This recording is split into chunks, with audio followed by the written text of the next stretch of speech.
गौथली भ्राला सलगी छे मिरमिर लासी छोख्रिम्सी छोसेन खिसी पुइदोला सुरबादे राधा खिसामी तालमाले। यति ह्यान्डसम हुनुहुन्छ तपाईको पछि त धेरै केटीहरू लाग्छन् भन्ने चाहिँ हल्ला छ नि त बजारमा। खै अब लागिरह होला नि पछाडि त कति केटीहरू के गर्नु बुढीले पछाडि फर्केर हेर्नै दिँदैन।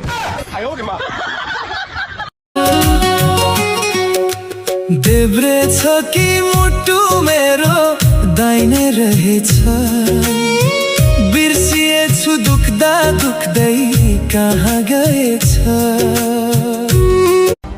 ए दार्चुला अब सुत्ने समय सकियो अब इतिहास लेख्ने समय आयो।